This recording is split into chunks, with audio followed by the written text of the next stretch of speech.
Hi, everyone. Thank you for joining us today. We are really excited to have everyone here. Today's session, it's all about scaling engineering teams and when nearshore makes sense depending on company size, whether you're an early stage startup, mid-sized company, or even enterprise level. Today's session, we have Martín Laclau as a speaker. He's managing director at Devlane. He has been working with US companies for almost 15 years. So let's say hi to Martin. Hi, Martin. How are you? Hi, Mick. I'm doing well. Hi, everyone. Hi. Okay, Martin, just a quick note before we get started. Everyone, if you have any questions or comments, you can leave it in the chat below. We will be reviewing them at the end of the webinar with a Q&A session. Okay, good luck and see you at the end. Great. Thank you, Mika. And thank you, everyone, for joining. As Mika said, basically today I want to share a little bit about the different stages a company can be in and when nearshore can make sense for them, when it can be a viable option. Quick, just to further present myself. So as Mika mentioned, I'm the managing director at Devlane. So I've been here for several years.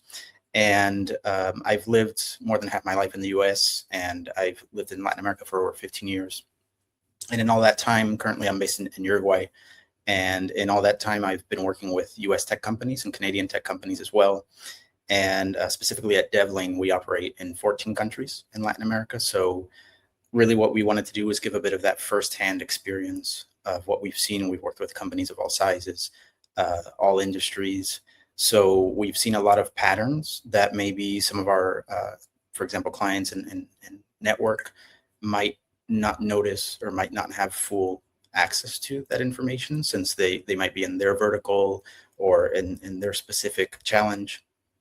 So I think that this call might give a little bit more insight on these different topics. So what we're going to be seeing basically is the evolution of nearshore in these past 10 years, why it's become strategic. So what has changed over these past 10 years and how it's evolved, when it works. So what I really want to do here is give some examples as to when it is the best option or could be the best option and when it might not be, and how companies use it at different stages. So the benefits within nearshore, they might be look very differently depending on the company size. And at the end, as Mika mentioned, we have a Q&A, so you can feel free to leave any comments you have or questions. So the evolution of nearshore 10 years ago, and this is especially before COVID, it was mostly seen as just an execution layer, right? So in fact, the term nearshore maybe didn't fully exist at the time. It was basically just outsourcing, right? So the benefits that nearshore has might not necessarily be the same as other forms of outsourcing. And a lot of that was simply seen as maybe a kind of secondary capacity. So while the onshore team takes care of the most important work, maybe that external team can help with some more simple tasks or some ticket-based work, for example. But today, what it's mostly used as is embedded team members that are basically indistinguishable from remote on-site or onshore members, I should say. There are individual contributors that could be every bit as useful and valuable to the companies as they would be, for example, in the United States. And they can even be owners of, for example, the product areas. They could be a tech lead of the team. So this is something that a lot of companies in the US and Canada have learned these past 10 years. And as I mentioned before, especially after COVID, right? So it ends up becoming a question not so much of geography, but rather of the strategy of who the people that are going to be assigned are going to be, what role are they going to play. And specifically what changed, especially these past 5 years. So the competition intensified. So throughout these past 10 years, developers in Latin America have had a lot of experience working with US-based companies, and maybe they've understood the culture better, the work culture, the methodologies that are used, what American leaders expect from the point of view of individual contributors, as I mentioned, right?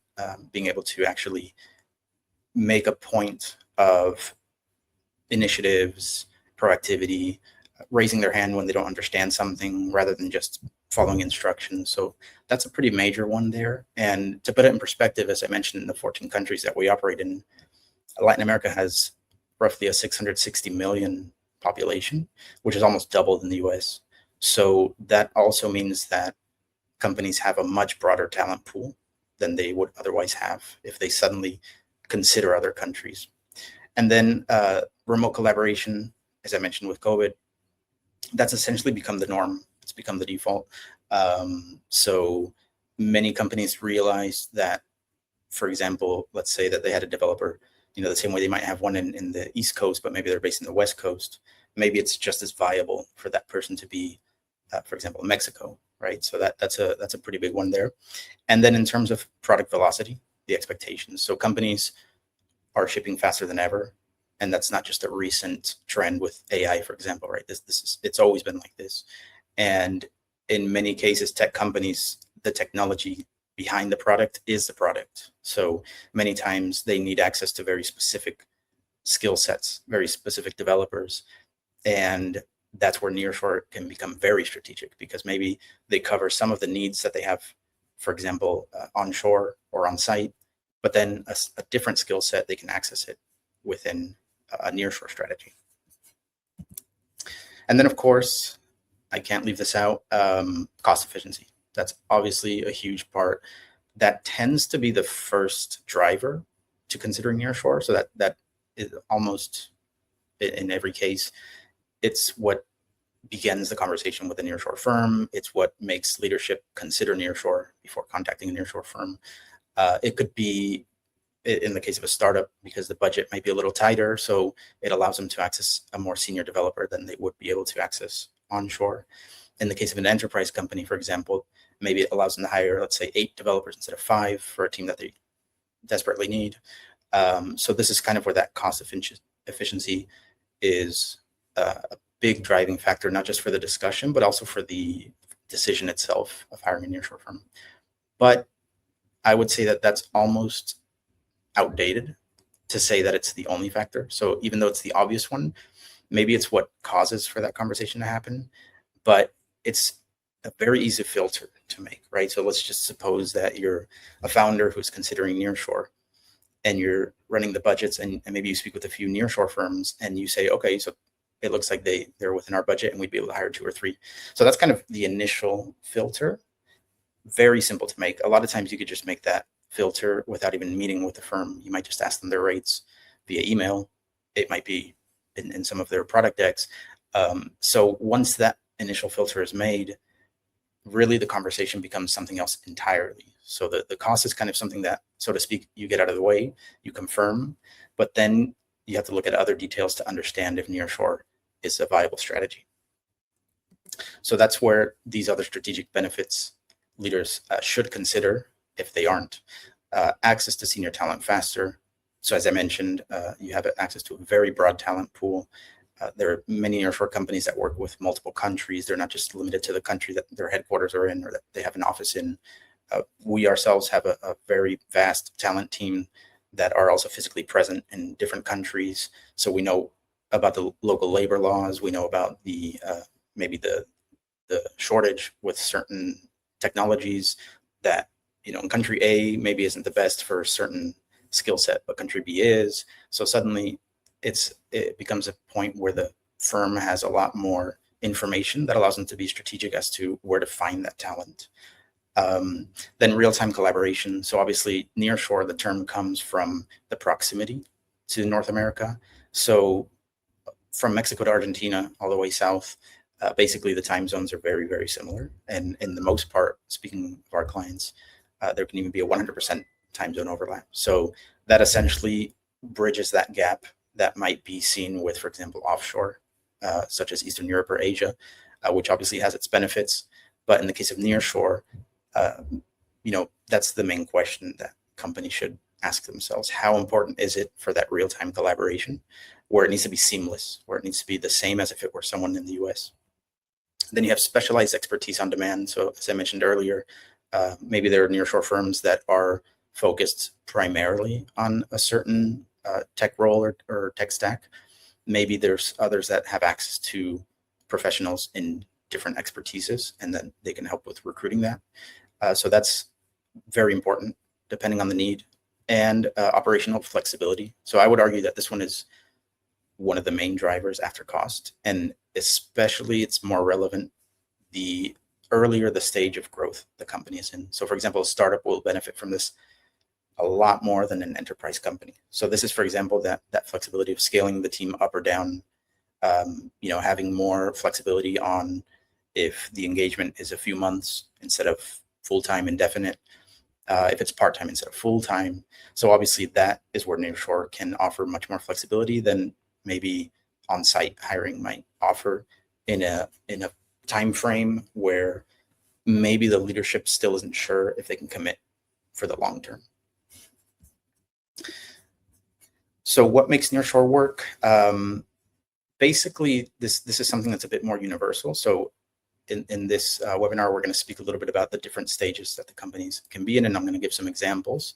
But then you also have some universal qualities that can help understand if it's useful, regardless of what stage the company is in. So number one is clear product direction. It tends to work best when there's already a clear vision as to where the company is headed and where the product is heading. If it's in a very early stage, if there's no MVP developed, for example, if conversations with potential investors are still being had and it's still not entirely sure what the product is going to be or if there's a product market fit, that's where Nearshore might not be the best option or might be premature, depending on the business model. Then there's the long-term integration mindset. So one of the benefits of Nearshore is that possibility of it being a seamless add-on to the team where they can be every bit as capable as the onshore team members. So a lot of the benefits of Nearshore are not just seen in the short term, they're also seen in the mid and long term. For example, after 6 or 12 months of the person being on the team, and then they become a reference within that team. Maybe even those team members can mentor new developers that join and take some of the workload off of the tech leads in the US. So that's definitely one of the main benefits that should be considered. Then structured engineering processes. This one is obviously, your mileage may vary, especially in an early stage, but the more structured it is, the better. So in the sense that if there's, for example, it could be from a hierarchical level. So maybe if you have for example, a VP of engineering, and then you have an engineering manager who has 2 tech leads, and there's already a workflow that's defined, and maybe they've already onboarded multiple developers in the past. And now this is just kind of repeating that process with developers in Latin America. So that tends to work best because you're not necessarily combining 2 new processes or experiments. So if it's your first time hiring, let's just say you have 1 technical founder and maybe 1 developer, full-time developer in the US, and this is your first time hiring outside of that small group, then that's where maybe it could become a little bit more experimental, and you might be combining both the evaluation of a Nearshore strategy and the evaluation of onboarding someone new to your team. So that's where it becomes just a little bit more tricky. And then strong internal technical leadership, which basically amounts to having someone who actually can call the shots. So to give an example of where we've seen it not work too well, if let's just say you're a founder, non-technical, and maybe you have a consulting CTO who works part-time, just as an example, and that consulting CTO isn't always available. Maybe the hours aren't very dependable. Maybe they do work 20 hours a week and they can give very important feedback, but you need permanent access to that person. If you were to go with the Nearshore firm in those examples, and they are, let's say, mid-level senior developers, then they might be needing that guidance from someone who can truly make those decisions, where the non-technical founder might be a little frustrated in being able to provide that information otherwise. So that's a big one there as well. And then lastly, transparent partnerships. And that's actually the main pattern that we've seen, regardless of company size, where if the technical leadership involves the Nearshore company with for example, the roadmap, maybe potential plans for growth, feedback especially, right? So feedback as to how the performance is of the developers. And that's kind of what ends up making the difference between a Nearshore developer that wants to contribute with their own ideas, as opposed to one that's just awaiting instructions. So those are kind of the big five. This is obviously a little bit more abridged, but I think that this is a good five points to actually think about when considering starting with a nearshore firm. And then here on the bottom, just an important clarification is that when we've seen it fail the most often, it's when maybe what's expected is a quick fix, right? So for example, I'm going to quickly add 5 developers for 3 months to help with the technical debt that we have. But what that ends up doing basically is creating a bit of a bottleneck where a lot of time is spent ramping up the person over something that might not even be, for example, properly documented, or it's still not fully clear who the owner of that of all those decisions are. And then that's kind of where it might fall apart, right? So maybe it's more important to hire, for example, one tech lead that can take that ownership first, and then over time see if they build a team in the midterm. So now we can move on to the 3 different scenarios that I wanted to discuss, which are largely the most representative. And I'm going to provide a few scenarios that maybe aren't fully the only ones that will benefit from Nearshore, of course, but they are the ones that are seen the most. So early stage companies, growth stage companies, and enterprise organizations, they tend to have different reasons for needing Nearshore. Some of the reasons for contacting the Nearshore firm might be shared, they might be similar, but the actual need once they start working with a Nearshore company, that's what tends to change quite a bit. So for early stage companies, the typical profile here that we presented, it's a bit of an example. It could obviously go a bit beyond this. It could be, for example, 15 or 25 employees. Maybe they had a seed round instead of a pre-seed. But generally speaking, it tends to be bootstrapped or pre-seed. It tends to be under 10 employees. It tends to be founder-led, the product development, and they tend to have a small core engineering team, like the examples I stated before. It could be the technical founder and 1 developer. It could be 3 developers, but it tends to be small. And when Nearshore works in these cases, in our experience, is when one of those technical leads, basically, as I mentioned before, they have that ownership. When the product roadmap is defined, it doesn't need to be set in stone, but there needs to be a clear vision, especially in the short term. When the team needs to accelerate delivery quickly. So that's another one. I think there's a difference between getting ahead of yourselves in terms of the example I gave, where let's hire 5 developers for 3 months. But at the same time, maybe you do need to access talent quickly in the short term. And if the product roadmap is defined, if you have a strong technical lead, then you'll be able to adapt for sure. And when there are gaps in specialized skills. So with a few of the examples I gave, maybe you're needing a developer specialized in something for some time. Maybe you have your developers doing testing and taking away time from the development, or for example, maybe they even have those biases from having developed the code themselves, and now they're testing it themselves. So you're thinking, okay, maybe we should invest in QA for some time. So then maybe that's another instance where Nearshore can work, and that's one of the most common requests that we get. What Nearshore enables at this stage for the early stage companies, one is extending a small core team. This is especially important when you might not know how long you can commit. And then faster product iteration, of course. Access to senior engineers without long recruiting cycles. So many times, at least speaking of Devlane, we can find the talent within a matter of weeks. You'll be interviewing in a matter of weeks. And the access to a broader talent pool might help with that, as opposed to someone that might need to work full time to find those people on site and to interview and to set up the intake form. So maybe you just need something a little bit quicker in short term. And then the flexibility to ramp up or down. So this is what I mentioned before as being after cost, the most important thing, right? So maybe a proof of concept or a pilot where you hire 1 developer for a short amount of time to understand if it works well, and then you decide to work in the long term. So that's a big enabler at this time. And when it may not work, I give a few examples. The product direction being unclear is a huge one. So if, as I mentioned before, maybe you're still in discussions with investors, maybe you're still not 100% sure if the product is going to be maybe there's a scenario A, scenario B, and you're still collecting some initial feedback and you're not entirely sure, that might be premature to introduce a nearshore development team. You might be better off with an internal reference to define that as much as possible first. The same as the internal technical leadership. The example I gave before, maybe you have a fractional CTO giving some advice, but they're not fully available. So that's another one. Of course, there you do have the option for nearshore firms, for example, managed services, where that technical lead might be included. But at the end of the day, it's not their property. It's not their call at the end of the day. So there might be still a lot of time wasted on back and forth and overall a lack of clarity.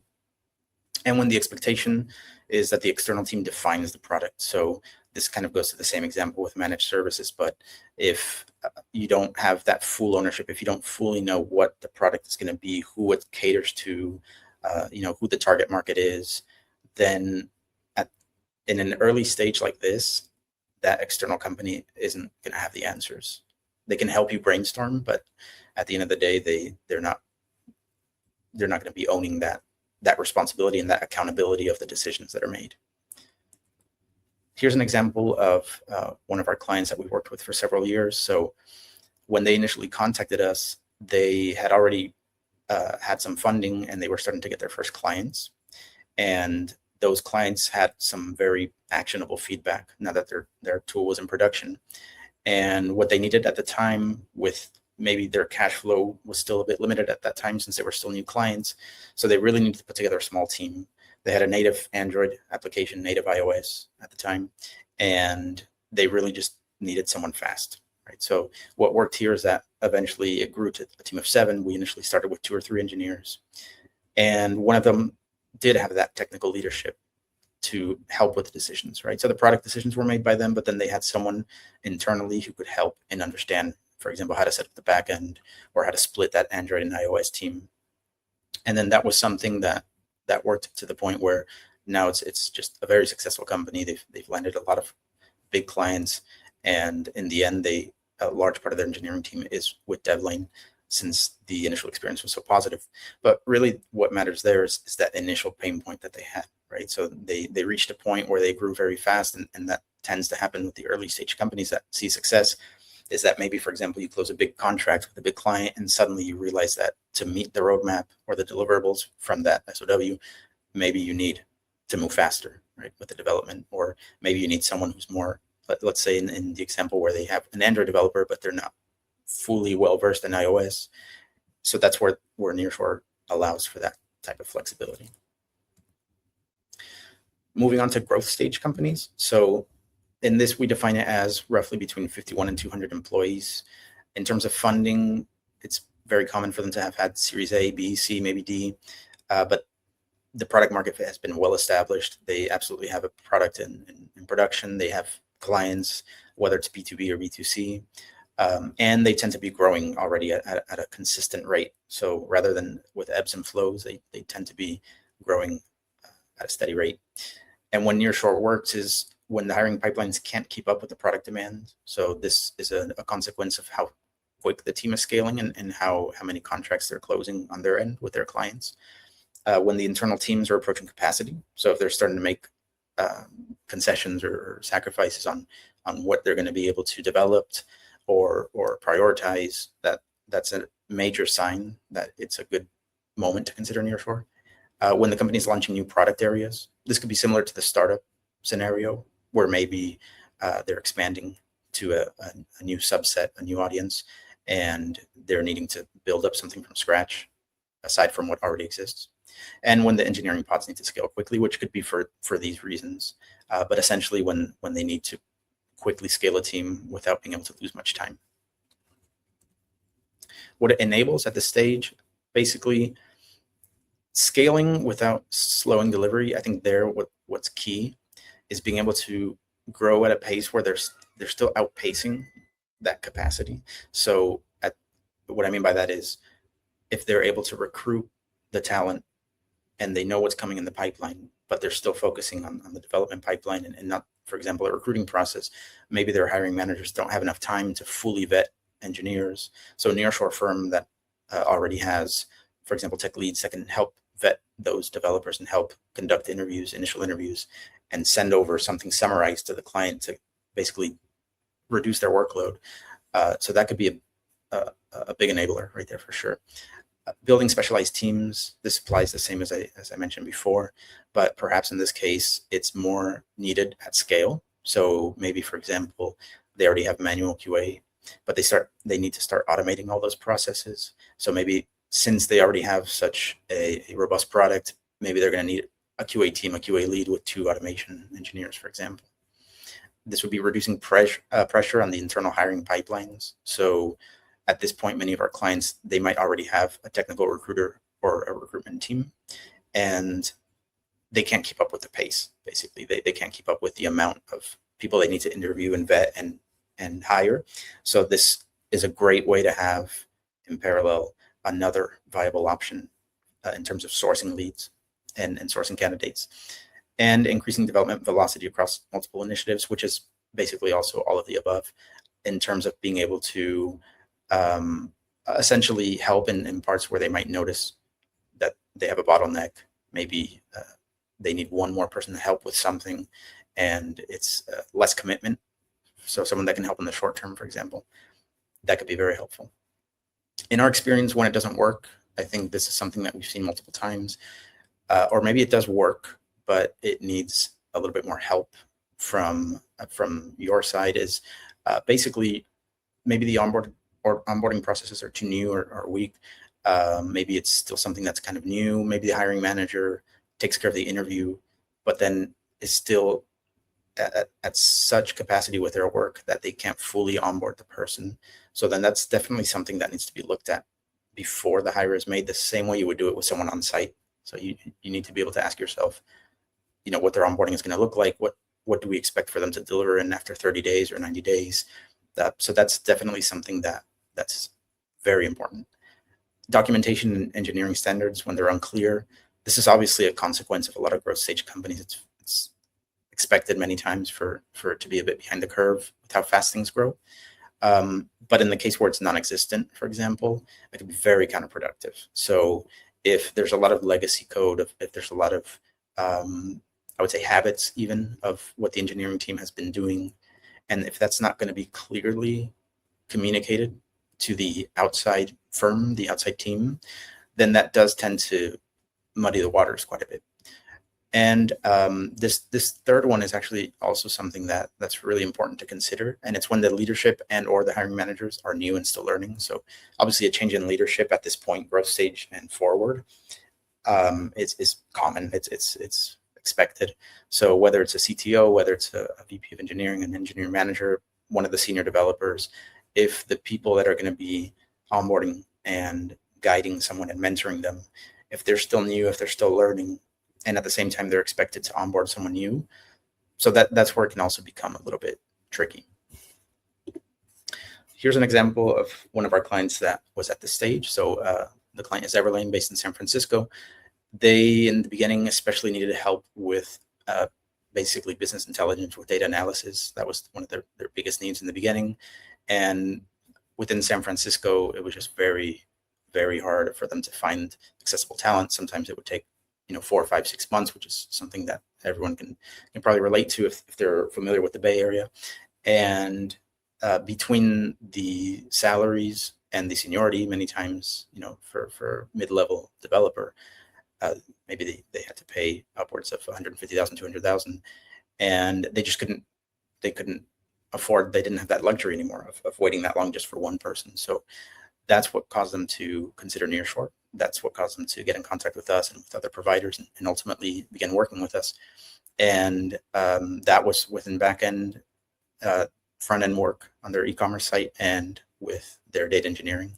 So that is a very common scenario, especially in the West Coast, where essentially what's needed there is that speed, right? Essentially the speed and the possibility to scale. And finally, with enterprise companies, this is in this case, we would define it as more than 500 employees. I think in most cases, it's bigger than that, but at the very least, that's where it starts. And essentially what they tend to have is maybe legacy systems and complex architecture that has many years behind it. Security and compliance requirements is huge. Depending on the vertical, it might be an absolute must. So, data protection addendums, for example, and anything related to operational measures in the case of proprietary information, HIPAA compliance, for example, for health tech companies, fintechs treat it very seriously. So this obviously opens up a very necessary conversation with companies and providers, with vendors that they work with. And they tend to have multiple tech and project leads at this point.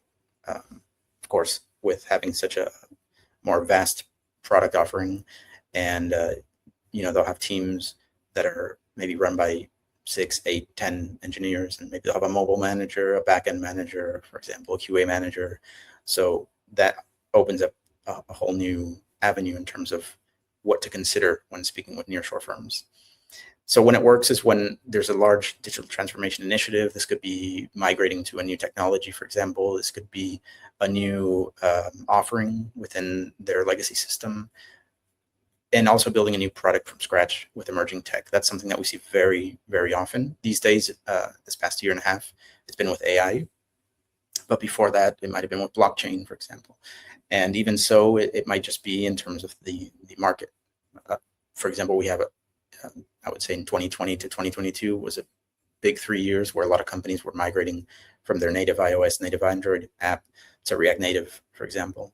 So a lot of times they want a team to be able to build that from scratch, and maybe they'll have someone on site, and they tend to have someone on site handle that project. So they'll be the owner, but then they're able to basically work with that vendor as if it were kind of a personal provider of theirs. What it enables at this stage, so controlled scaling of engineering capacity, the same way that when they evaluate a nearshore firm, an enterprise company, they will have different types of questions, right? So it's not just how fast can you find talent for us, but rather what does your talent pool look like?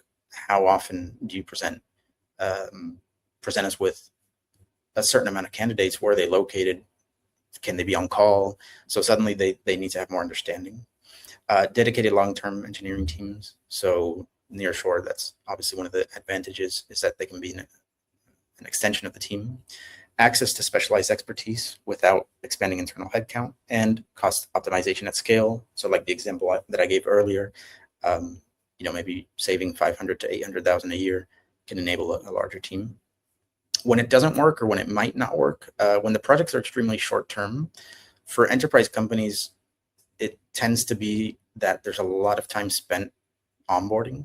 So a lot of money spent on that onboarding process for people that aren't going to stick around.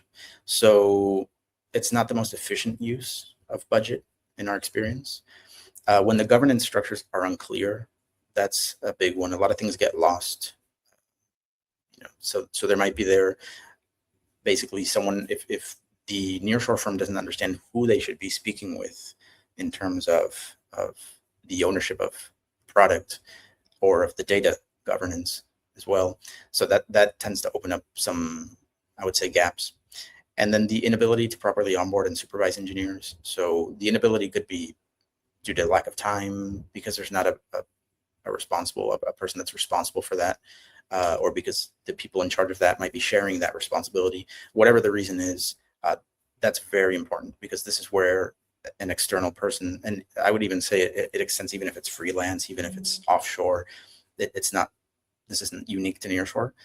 If that person with an enterprise company that has so much history behind them isn't available, or isn't fully available, then that is kind of a recipe for disaster. And here I just wanted to give an example before we move on to the Q&A of the company Spot On. So we worked with them for over 5 years. And in their case, they needed to expand their point of sale system that was for sports and entertainment. So for big companies like Disney, SeaWorld, a lot of NBA stadiums in the US, what they suddenly needed at scale was multiple engineers in backend. They wanted to migrate from PHP to Golang. They needed Android developers. They needed iOS developers for their ELOs. So just all kinds of different services were necessary there. And what was most important for them was not sacrificing the quality. So they made a very big point of that. And eventually, what we were able to enable there was a team of more than 40 engineers that were basically reporting to their QA managers, their mobile managers, their backend managers. We would have on-sites, for example, so that the developers would travel to their offices, such as in Los Angeles, or they would travel to our offices. And it was just, I would say, one of the greatest experiences we had, because the transparency there was vital. It was vital, and it went both ways. And I think one of the major facets of success there as well was that we were able to test all of their hardware in our office. So that's obviously, since we were able to group together all the developers to work from the same place, as opposed to, for example, freelance developers in Latin America that maybe could be useful in certain instances, but in this instance where they needed that consistency and that collaboration. So we were able to facilitate that by testing all their proprietary hardware directly from our offices. So especially for QA, that was a very, very important asset. So to summarize, if we had to sum up maybe the main qualities. So for a startup company, they tend to need speed the most. That's the most important aspect. So the questions a founder in a startup should ask nearshore firms is, how fast can you find these people for me? How fast can I ramp them up? How fast can I ramp them down? What does your notice period look like? Those are kind of the driving factors. For a growth stage, aside from speed, it would be the scale. So, the examples that I gave earlier of how fast could you find me the same type of profile, for example, or if I were to ask you for 3 people instead of 1, would you be able to deliver? So it kind of combines that and asks that additional factor.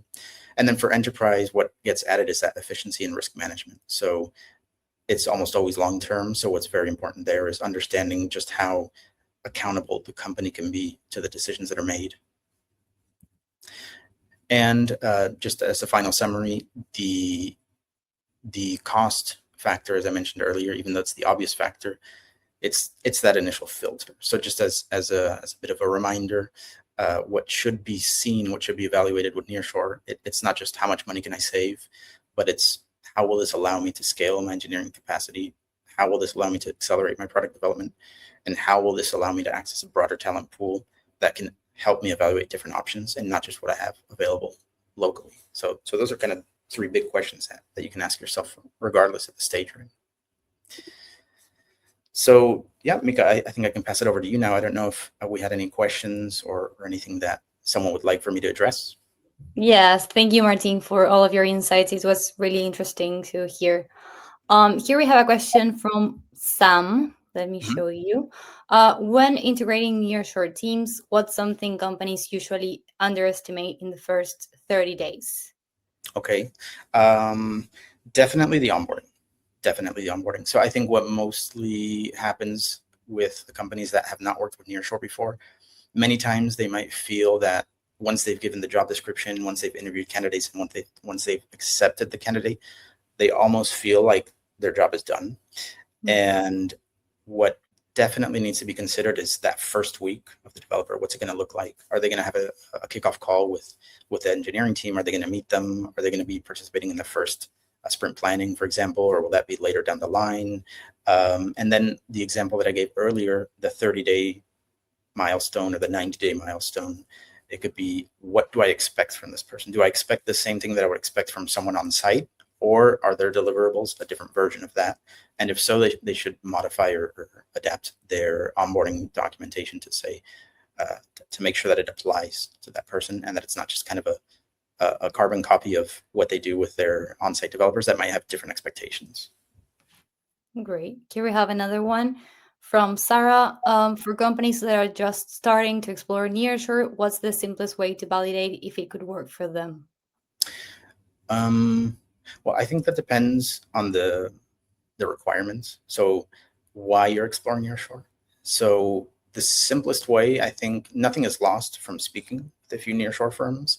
I would definitely say compare and contrast. So don't speak with 1 or 2 firms. My honest recommendation is meet with a few, maybe even not just Nearshore. Maybe you can consider for example, a different business model to see if it's right for you. And then that way you can compare the strengths and weaknesses. But nothing is lost by speaking with nearshore firms. I also think that before you speak with them, it's a good idea to have some of your questions ready, to make sure that you don't skip it at the moment. Maybe the firm will spend a lot of time telling you what they do, what they can accomplish. But if you have very direct questions, then you make sure that they commit to answering those questions. And then you can compare and contrast. As I mentioned, I think comparing one firm to another is always a healthy way to evaluate. Yeah, sounds really good. And here we have last one from Mark Brown. From your experience, what does a healthy nearshore partnership look like after, say, 6 months? Transparency is the big one. I'll mention that again because it's key. So when the developers, many times they are an extension of the team, many times they have the same responsibilities, but because it's under the umbrella of a vendor, for example, then maybe the leader doesn't realize that they should integrate them into other conversations. So maybe the feedback that they share with an outsourced developer might not be the same detail as an onshore developer. Mm-hmm. So I think the transparency is huge, whether it's with the company or that they work with the vendor, or if it's with the developer assigned to their team. So feedback, maybe sharing their projections or their product roadmap. Obviously, this largely depends on the needs and the budget, but a lot of our clients have the on-site meetings, or they invite the developers to meet the team locally, go to their offices, or maybe they meet on an offsite, for example, in Mexico. So that's also a big one. And I think 6 months is usually a healthy milestone, maybe 12 months, depending on the engagement, when I would say the nearshore company, the client is fully aware that the nearshore company is going to be a long-term partner. So that's not really something I would recommend in the first 6 months. I don't think it's too necessary, for example, to have an on-site so early in the process. But really, it's just about that transparency in terms of feedback and the information that's shared, I would say. Great. I don't see any other questions, so maybe we can end the webinar. But before, thank you so much, Martin, for your time, of course. Yeah, and of course. Also, thank you for joining today. It was really insightful. Hope everyone takes some notes. And thank you, Martin. Of course. Thanks, everyone. Here you have Martin's email and also LinkedIn profile if you want to connect with him. So yeah, thank you and see you next time.